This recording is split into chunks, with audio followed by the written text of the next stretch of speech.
You're watching Drakewing Gaming. Enjoy the video.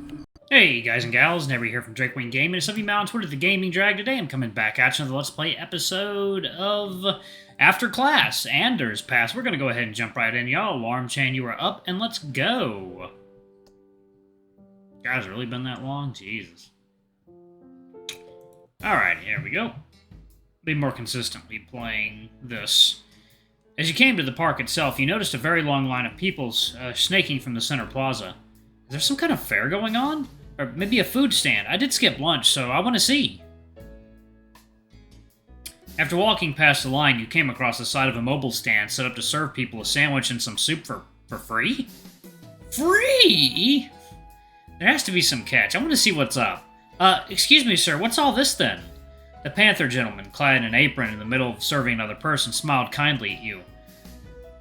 This is our soup kitchen charity service. We're lending a helping hand for those who have trouble getting food on their own. Ooh, that's really nice. I don't tend to think about things like that, but it's good to know that people care.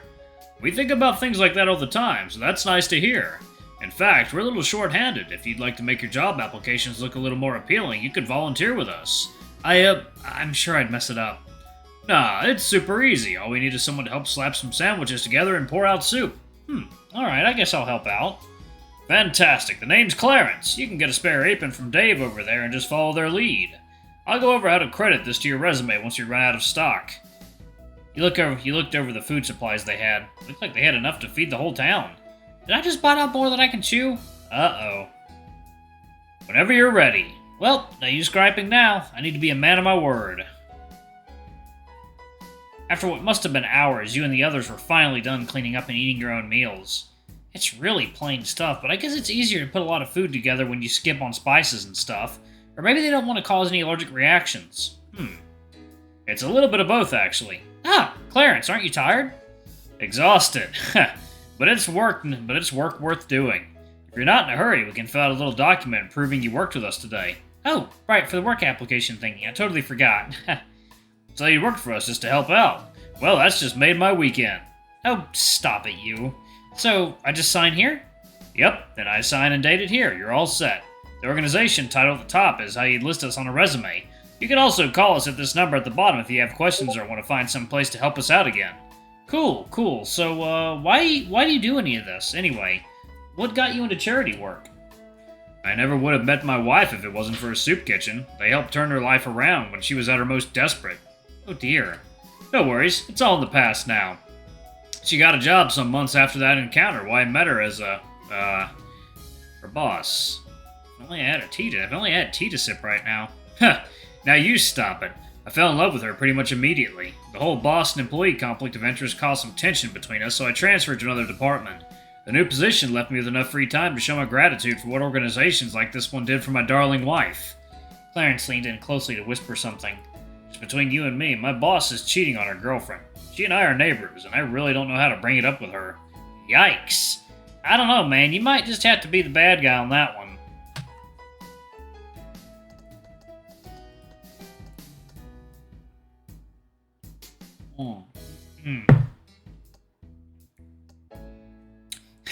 You sound like my wife. Fine.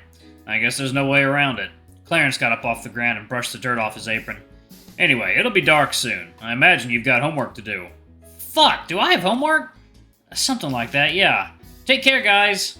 You too. Everything about your trip to the park was unexpected. The company, the conversation, but most of all, the feeling. You could have easily imagined yourself doing this again. Helping others was nice. With an afternoon's good work wrapped up, you headed home. Back home and feeling alright. It's a shame I didn't hang with Anders, but he seemed preoccupied. I don't know if we're close enough for me to butt into his affairs, really, or what would happen if I did, for that matter. Oh, well, if I keep trying, that might change soon. First order of business is... You flopped onto the couch. Time to start off my weekend right. You plugged in your phone and started playing games while sinking into the couch cushions. As the last of the sun finally sank below the horizon, you remembered that person from last night. Your fur stood on end. Are they out there? Stepping off the couch, you decided to brave the night once again. No one here yet. Maybe I can catch them heading this way. Despite your efforts, you couldn't see anyone slinking toward or away from you tonight. I think I just made myself anxious for no good reason. Blah! Ah! It's just your phone, Walter. Jeez. You pulled out and unlocked your phone. I'm bored. Meanwhile, my heart's racing over here. Really puts things in perspective. Oh, that sucks. Slow day at work? Very. What's up? Nothing really. What's wrong? Am I that transparent?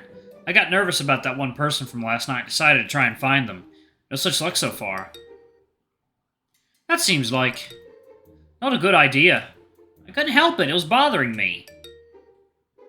Wasn't that really late at night, though? It's not even 10 p.m. yet.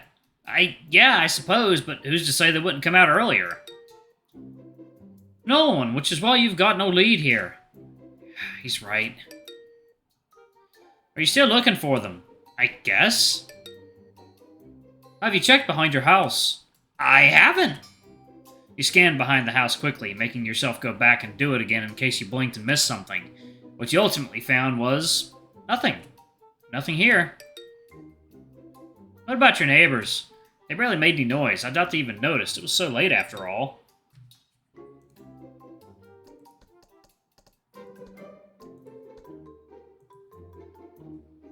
Anyone hanging around near the doors? Nothing there either.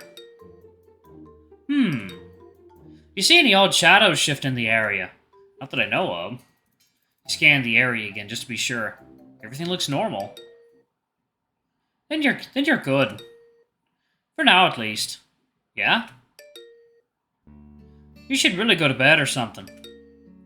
You gave yourself quite the scare. Ha, I guess you're right. See you tomorrow for the project and stuff. See you then. You locked your phone. I need a shower after that stress sweating fest. You were originally planning to just rinse off, but after what happened, you lathered every strand of fur on your body with thick, bubbly soap. Looked like a marshmallow monster with doggo ears. Let's see that weirdo try and do whatever it is they do now. Ha! You cleaned your teeth and went to bed, not eager to scare yourself with seeing things that weren't there in the mirror. Nice and snug. Wait. You pulled up your phone again to read his text. One particular message caught your interest. Wasn't that really late at night, though? I never told him it was really late at night. How did he know that? I did tell him it was late, but not really late. He probably just filled in the blanks on his own. Any criminal probably would show up really late at night, and he knows that. It's fine. Right? You found yourself shifting uncomfortably in the bed. God, I'll drive myself crazy thinking things like that. I need to just forget all that mess and sleep. You closed your eyes almost petulantly, hoping whatever dreams greeted you helped take your anxiety away, even if only for the night. Basics of the class that is after. In your brief time in Highwell, you were already getting used to feeling different. Each day had different emotions for you to tackle, many leaving before you even had the chance to do so. In spite of this, or perhaps because of it, this Saturday for you was quite simple for what emotions it brought. As the morning sun shined through the kitchen window, one thought, and one thought only, had the strength to pierce your morning mind. So horny right now! But rather than choking your chicken, you were rubbing your 2 eggs. That got you from the fridge between your fingers, not quite having made a decision whether to just scramble them or try for something bold, like a frittata. Given that you nearly dropped one of them soon after speaking, you went for the former choice and put some bread in the toaster as well. Maybe it's because it's the weekend. Well, the day is open to me. My first Saturday all to myself in so long. You woke up feeling fine physically, even though it was quite early. But as soon as you felt clean underwear slide up your thighs, a shiver ran between your thighs. Whatever you were dreaming about instantaneously vanished in a haze of unfocused lust. Indulging in said lust, however, tended to make you waste your mornings. If you had nothing to do at the time. When you had the time for it, that is. So you decided to distract yourself with the prospect of making breakfast. However, the heat rising from the cooked eggs did little to calm you down. If anything, it was getting worse.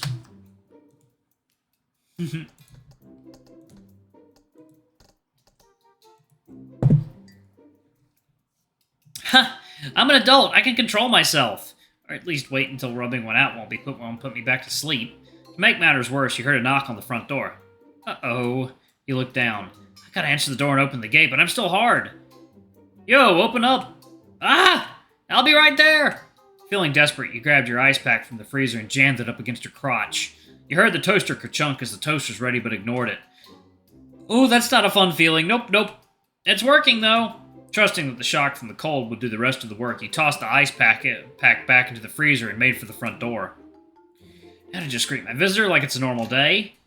Oh, there you are. Sorry to call on you so early, kiddo. Ah, good morning, Mr. Landlord, sir. Geez, I'm not a knight or anything. Huh. He stopped as he glanced down at the front of my pants. See? Told you. I just thought since it's the weekend, I should touch base with you. Everything going all right, Walter? Do I need to give you some space right now? Ah, don't worry about that. I left my breakfast cooking. What a shame. You'll burn the house down if you do crap like that. Go sort it out. Sorry. By the time you got there, the eggs were a little burnt, but still intact. Could be worse, I guess. After scraping off the burnt stuff and getting the toast, you plated your breakfast and went back to the living room. Everything all right? Yeah, all good. Nothing is burning other than some egg protein. I want you to not joke around with that. Good. Sorry. Shit, be more careful in the future, son. I will. You set the plate of breakfast on the coffee table for later. But with the shock of the landlord chastising you fading, a realization came to you. You needed to tell him about what happened the other night. Actually, Mr. Ross. Mr. Ross, alright, I'm glad that you're actually here. Tell me more. So, a few nights ago, I think it was late Thursday night, or maybe early Friday morning, I saw something scary. The landlord raised one of his eyebrows. He became visibly tense, and that itself heightened your own tension. Define scary. I was having trouble sleeping, so I stepped outside and admired the night sky. It's so clear here. But then I suddenly heard someone bump against the front gate. Some random big guy lurking around the front of the house. And as soon as I noticed them, they ran off. I like this music. I see. I would like you to tell me these kinds of things as soon as you could. But that aside, did you recognize him? We're trying not to think about the incident much, but a few ideas did run through your mind. As for the ideas themselves, I'm gonna go ahead and pause it right there, y'all. Thank y'all so much for watching. Don't forget to like, comment, subscribe, ring that notification bell. I love you all, and I'll see y'all in the next video. Bye-bye!